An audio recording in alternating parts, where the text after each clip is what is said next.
Hai guys, Assalamualaikum warahmatullahi wabarakatuh. Perkenalkan, nama saya Dia Sri Wilujeng.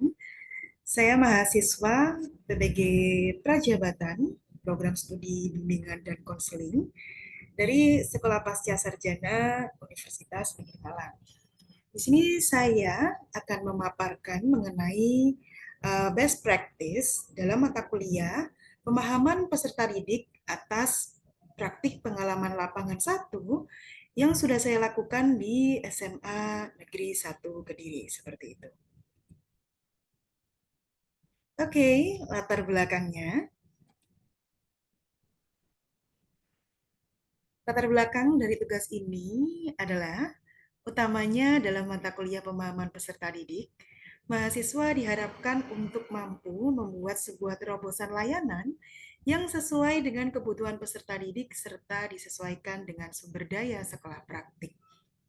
Dalam laporan yang akan saya paparkan, saya akan menjelaskan mengenai praktik terbaik saya yang telah saya lakukan dalam praktik pengalaman lapangan 1 di SMA Negeri 1 Kediri berdasarkan fenomena dan karakteristik khas dari peserta didik di sekolah tersebut. Lalu, bagaimana dengan need assessment-nya? Teman-teman, di sini saya menggunakan 4 cara sebagai sumber need assessment atau entry behavior yang saya lakukan. Yang pertama ada AKPD, yang kedua dengan isian permasalahan yang sedang dialami oleh siswa, yang ketiga dengan isian curah pendapat, dan yang terakhir dari hasil konseling.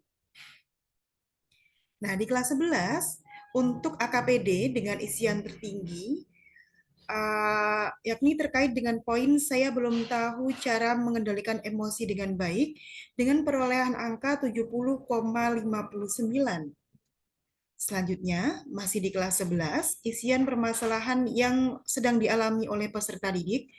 Yang pertama, tidak bisa meluapkan emosi. Yang kedua, panic attack. Yang ketiga, saya masih sulit mengontrol emosi. Yang keempat, konsultasi tentang perasaan atau unek-unek. Yang terakhir, tidak bisa mengontrol emosi.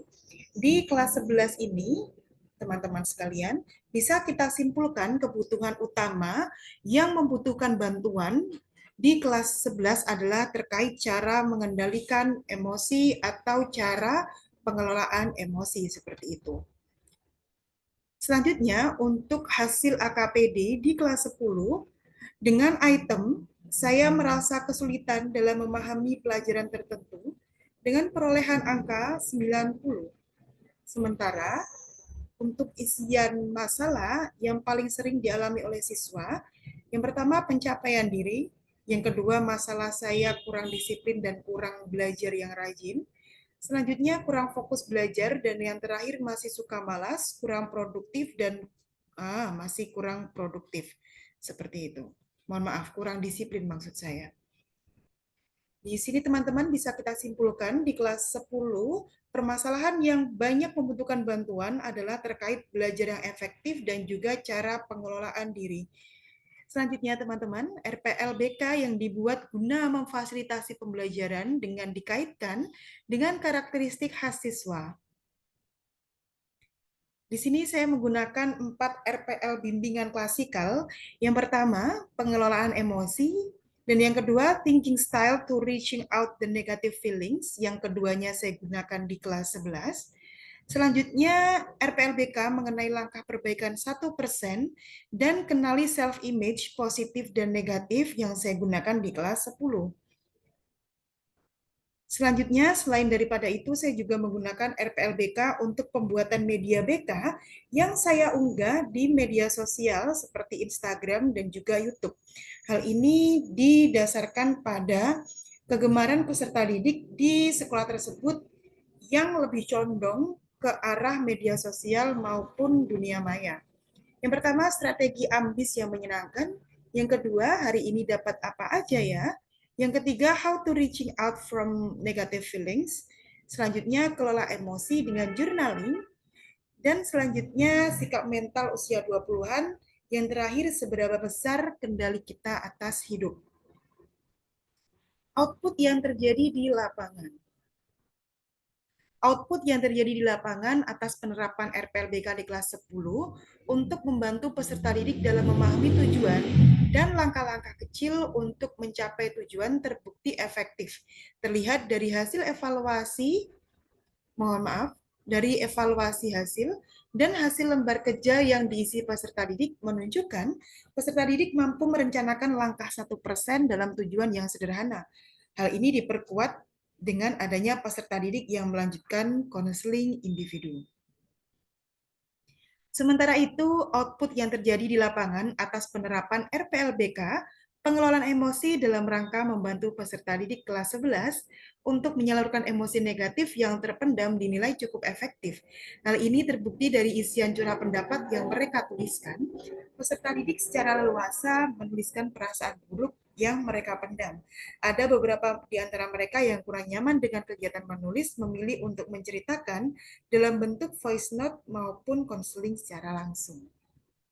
Nah, selanjutnya, hal yang dipelajari dari rangkaian proses ini. Yang pertama, konselor perlu meningkatkan sikap dasar konselor. Konselor perlu meningkatkan keinginan tulus untuk membantu peserta didik. Dilanjutkan dengan konselor perlu meningkatkan kemampuan dalam bermedia sosial dan membuat media BK. Dan yang terakhir, konselor diharapkan mampu mengelola masalah dalam diri. Selanjutnya, teman-teman, tips yang dapat diberikan kepada masyarakat luas jika berhadapan dengan siswa yang memiliki karakteristik tersebut. Yang pertama, memahami bahwa peserta didik dalam fase peralihan dari anak-anak menuju dewasa, memahami bahwa peserta didik adalah manusia yang juga merasa dan berpikir atas kejadian yang berlangsung. Dilanjutkan dengan memahami bahwa selalu ada sisi baik dari banyaknya sisi buruk peserta didik. Dilanjutkan dengan memahami bahwa peserta didik perlu didengar atas kegiatan sehari-harinya. Dan yang terakhir, memahami bahwa peserta didik perlu arahan bukan hanya tuntutan. Baik, sekian teman-teman laporan atas praktik baik dalam praktik pengalaman lapangan 1 untuk pemenuhan tugas pemahaman peserta didik. Terima kasih. Wassalamualaikum warahmatullahi wabarakatuh.